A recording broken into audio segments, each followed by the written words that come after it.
ঘড়ি ধরে মাত্র 4 মিনিট। আর এই 4 মিনিটেই আমি বানিয়ে নেব ভাজা বাদাম বা রোস্টেড পিনাট। আর এই ভাজা বাদাম দিয়েই আজকে বানাবো বাদাম চাক বা বাদাম ছাপা, যেটা আমরা মার্কেট থেকে কিন্তু কিনে এনে খাই। আর এই ভিডিও দেখার পর তোমরা কিন্তু আর কখনোই ভাজা বাদাম বাজার থেকে কিনে আনবে না। নমস্কার, বেঙ্গলি পাকশালায় তোমাদের সকলকে স্বাগত। চলো তাহলে রেসিপি শুরু করা যাক। আর আজকে যে পদ্ধতিতে বাদাম ছাপা বা বাদাম চাক আমরা বাড়িতে বানাবো, তোমরা যদি এইভাবে বাড়িতে বানাও তাহলে বাদাম ছাপা কিন্তু একদমই দাঁতে আটকাবে না, আর তোমরা এইভাবে বানিয়ে অনেক দিন কিন্তু স্টোর করেও রাখতে পারবে। তো সবার প্রথমে এখানে আমি নিয়ে নিয়েছি বাদাম, কাঁচা বাদাম নিয়েছি 1 বাটি পরিমাণে। আচ্ছা, তারপর আমি এখানে নিয়েছি এইরকম একটা বড় পাত্র, এটা আমি মাইক্রোপ্রুফ বোল নিয়েছি। তো পাত্রটা দেখবে যাতে এইরকম একটু ছড়ানো হয়, যাতে বাদামগুলো আমরা ছড়িয়ে রোস্ট করতে পারি। পাত্র যদি বেশি বাটির মতন হয়ে যায় তাহলে কিন্তু বাদামগুলো এক জায়গায় থেকে যাবে, ভালোভাবে ভাজা হবে না। যেহেতু আমরা আজকে মাইক্রো ওভেনে বাদাম ভাজা করছি, সেজন্য এইরকম একটু ফ্ল্যাট দেখে পাত্রটা নিতে হবে। তো বাদামটা নিয়েছি 1 বাটি পরিমাণে, আর বাদামের মধ্যে আমি এখন দিয়ে দিলাম 2 চামচ জল। যেহেতু বাদামটা এখন শুকনো, তাই একটু জল দিয়ে খুব ভালো করে জলটাকে বাদামের সাথে মাখিয়ে নিলাম। এতে করে বাদামটা রোস্ট হয়ে যাওয়ার পর এই বাদামের যে খোসাটা সেটা ছাড়াতে সুবিধা হবে, খুব সহজেই খোসাটা বেরিয়ে আসবে। তো এখন আমরা জলটা ভালো করে মাখিয়ে নিয়ে চাপা দিয়ে এটাকে 5 মিনিট রেখে দিচ্ছি। 5 মিনিট পর ফিরে এলাম, আর তোমরা দেখতেই পাচ্ছ বাদাম কিন্তু পুরো জলটা টেনে নিয়েছে। যেহেতু বাদামটা একদম শুকনো ছিল, একটু জল দিতে বাদামটা কিন্তু পুরো জলটা টেনে নিয়েছে। আর যদি দেখো যে বাদামের গায়েতে একটু জল আছে, তাহলে তোমরা হালকা একটুখানি জলটা ফেলেও দিতে পারো বা জলটা একটু মুছেও নিতে পারো। তো আমি এখানে 2 চামচ জল দিয়েছিলাম, জলটা কিন্তু পুরোটাই বাদাম অ্যাবজর্ব করে নিয়েছে। এখন আমরা কি করব, বাদামটাকে দিয়ে দেবো মাইক্রো ওভেনে। আমি এখানে মাইক্রো মোডে দিয়ে দিচ্ছি 2 মিনিট। মাইক্রো ওভেনের হাই পাওয়ারে দিয়ে দিলাম 2 মিনিট। আমি এখানে 2 মিনিটের জন্য টাইমটা সেট করে দিলাম। এবার 2 মিনিট পর আমরা মাইক্রো ওভেন থেকে বাদামটা বার করে নেব। এই সময় কিন্তু ভীষণ গরম, তাই একটু সাবধানে ধরে এটাকে বার করতে হবে। আচ্ছা, এখন আমি কি করব, একটু ভালো করে নাড়াচাড়া করে দেব। যেহেতু আমরা জল দিয়েছিলাম, তাই বাদামগুলো দেখবে নিচেতে বসে থাকবে, মানে এক জায়গাতেই বসে থাকবে। তাই একটুখানি জল দিয়ে আরো একবার একটু ভালো করে নাড়িয়ে চাড়িয়ে দিলাম। আবারও আমি এটাকে মাইক্রো ওভেনে দিয়ে দেবো 2 মিনিটের জন্য। তবে বাদামের কোয়ান্টিটি অনুযায়ী কিন্তু টাইমিংটা লাগবে। যদি তোমরা এর থেকে কম পরিমাণে বাদাম ভাজো, সেক্ষেত্রে কিন্তু টাইমটা একটু কম লাগবে। আর যদি একটু বেশি পরিমাণে ভাজো, তাহলে 5 থেকে 6 মিনিটের মধ্যেই খুব ভালোভাবে কিন্তু বাদামটা আমাদের ড্রাই রোস্ট হয়ে যাবে। এমনিতে যদি আমরা গ্যাসের চুলাতে বাদাম ভাজা করি, তখন কিন্তু দেখবে 10 থেকে 12 মিনিট লেগে যায় 1 বাটি বাদাম ভাজতে। আবার কি হয়, কন্টিনিউ নাড়তে হয়, আবার পুড়ে যাওয়ারও একটা চান্স থাকে। তবে তোমরা যদি মাইক্রো ওভেনে বাদামটা ভাজো, কিন্তু পুড়ে যাওয়ার চান্স একদমই থাকবে না। তাই আমার কাছে কিন্তু এটাই বেটার। এই সময় কিন্তু বাদামগুলো ভীষণই গরম, তাই গরম অবস্থায় বাদামের খোসাগুলো ভালোভাবে ছাড়ানো যাবে না। একটু ঠান্ডা হয়ে গেলে আমরা বাদামের খোসাগুলোকে ছাড়িয়ে নেব। আর যদি বাদাম ভাজাটা ভালোভাবে হয়, তাহলে দেখবে গরম অবস্থাতেও কিন্তু খোসা খুব ভালোভাবে ছাড়ানো যায়, যেটা আমি তোমাদের এখন করে দেখাচ্ছি। 5 মিনিট আমি বাদামটাকে এইভাবেই রেখে দেবো। তারপর ঠান্ডা হয়ে গেলে খোসাটাকে আমরা ছাড়িয়ে নেব।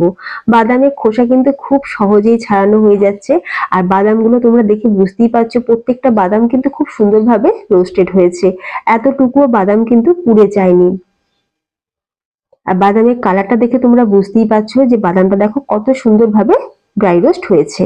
তোমরা চাইলে কিন্তু এই বাদামের মধ্যে একটু লবণও মিশিয়ে নিতে পারো। যখন আমরা জল দিয়েছি বাদামের মধ্যে, তখন তোমরা অল্প সামান্য একটু লবণ মিশিয়ে নেবে, তাহলে সল্টেড বাদাম কিন্তু খুব সহজেই আমরা বাড়িতেই ভেজে নিতে পারবো।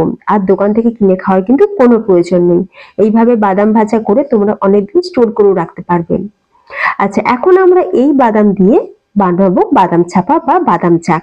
তো আমি এখানে এইরকম একটা বাটির 1 বাটি পরিমাণে বাদাম নিয়েছি, আর অল্প সামান্য বাদাম রয়ে গেছে, সেটাকে খেয়ে নেবো পরে। তো আমি একটা বাটির মাপ করে নিচ্ছি, যাতে করে আমাদের গুড়টা দিতেও সুবিধা হয়। 1 বাটি পরিমাণে বাদাম নিয়েছি, আর ওই একই বাটির মাপ করে 1 বাটি থেকে একটু কম নিয়ে নিলাম গুড়। আমি এখানে আখের গুড় ব্যবহার করেছি, তোমরা চাইলে কিন্তু ভেলি গুড় বা খেজুরের গুড় দিয়েও করতে পারো। খেজুরের গুড় দিয়ে করলে কিন্তু টেস্টটা আরো ভালো হবে। তবে যেহেতু এখন আমাদের এখানে খেজুরের গুড়টা এখনো অ্যাভেলেবেল হয়নি, সেই জন্য আমি আখের গুড় দিয়ে বানালাম। তোমরা চাইলে কিন্তু ভেলি গুড় দিয়েও বানাতে পারো, যেটা সারা বছর পাওয়া যায়। এক বাটি থেকে একটু কম পরিমাণে গুড়টা নিয়েছি, যেহেতু বাদাম ছাপাতে বাদামের পরিমাণটা যদি বেশি হয় তাহলে খেতে বেশি ভালো লাগে। তো আমি প্রথমে গুড়টাকে এখন জাল দিয়ে নেবো। তো গ্যাসের উপর ফ্রাই প্যান বসিয়ে দিয়ে দিলাম গুড়টা দিয়ে এখন আমরা গুড়টাকে ভালো করে জাল দিয়ে দিচ্ছি। আর এই সময় কিন্তু গ্যাসের ফ্লেমটা এখন লোতে রেখেছি। লো ফ্লেমে গুড়টা যখন পাক দেবে, দেখবে যে গুড়টা বেশ ঘন হয়ে আসবে আর উপরে দেখবে এইরকম একটু ফেনা ফেনা মতন উঠে আসবে। যখন দেখবে এইরকম ফেনা ফেনা মতন হচ্ছে, তখনই বুঝতে হবে যে গুড়টা কিন্তু আমাদের ভালোভাবে পাক দেওয়া হয়ে গেছে।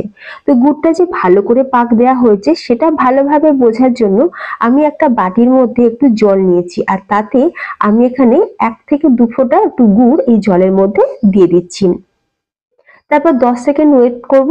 তারপরে আমরা কি করব, গুড়টাকে এইভাবে একটু তুলে দেখব। এই যে দেখো ফ্রেন্ডস, 10 সেকেন্ডের মধ্যেই কিন্তু গুড়টা দেখো একদম পুরো কাঁচের মতন দেখতে লাগছে, আর খুব ভালো মতন কিন্তু গুড়টা আমাদের পাক দেওয়া হয়ে গেছে, বেশ শক্তও হয়ে যাচ্ছে। জল থেকে তোলার সাথে সাথে দেখো গুড়টা কিন্তু শক্ত হয়ে যাচ্ছে।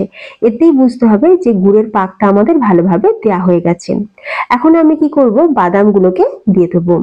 বাদামগুলোকে দিয়ে দিলাম, এর সাথে দিয়ে দিচ্ছি একদম অল্প সামান্য পরিমাণে একটুখানি এলাচের গুঁড়ো।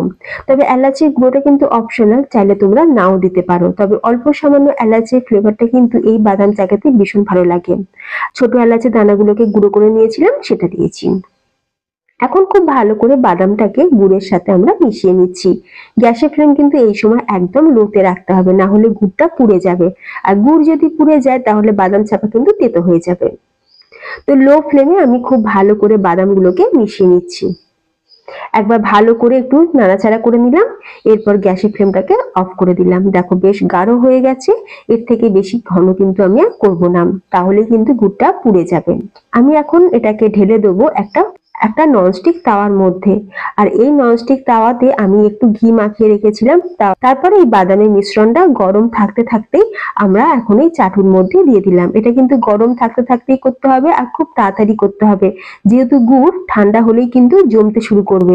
আর যদি জমে যায় তাহলে তোমরা কিন্তু বাদাম চাপার মতো শেপটা দিতে পারবে না। সেই জন্য গরম থাকতে থাকতে এটাকে চাটুর মধ্যে দিয়ে দিলাম। দিয়ে এখন এই স্প্যাচুলা দিয়ে একটু ফ্ল্যাট করে দিই।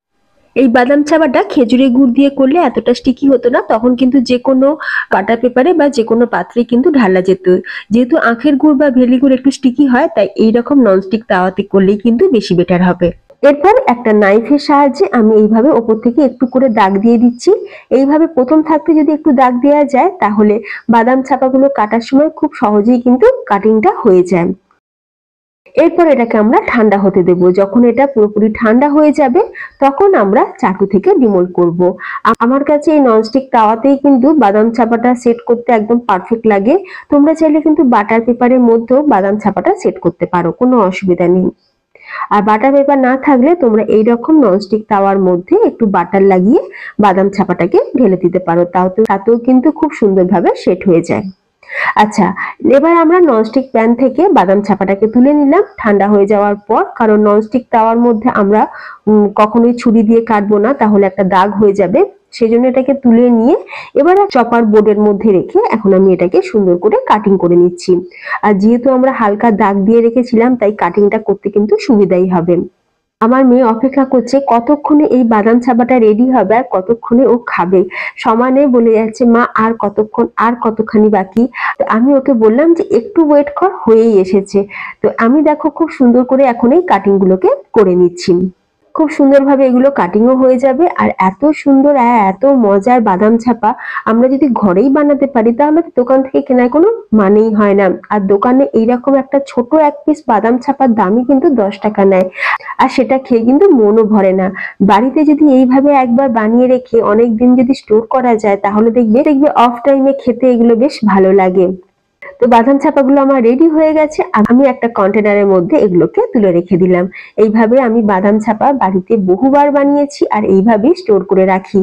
বাড়ির বাচ্চা থেকে শুরু করে বড়দের কিন্তু ভীষণ পছন্দের একটা খাবার। তাই তোমরাও বাড়িতেই বাদাম ভেজে এইভাবে খুব সহজেই বানিয়ে নাও বাদাম চাপা বা বাদাম চাক। দারুণ টেস্টি, একবার বানিয়ে অনেকদিন স্টোর করেও রাখতে পারবে। আজকের রেসিপিটা তোমাদের ভালো লাগে তাহলে লাইক শেয়ার করতে ভুলো না। আর যে সকল বন্ধুরা আমার চ্যানেলে নতুন ভিডিও দেখছো, তোমাদের কাছে রিকোয়েস্ট রইলো প্লিজ চ্যানেলটি সাবস্ক্রাইব করে পাশে থেকো। তাহলে ফ্রেন্ডস, ভিডিওটা আজ আমি এখানেই শেষ করলাম। দেখা হবে নতুন কোনো রেসিপির সাথে। ধন্যবাদ।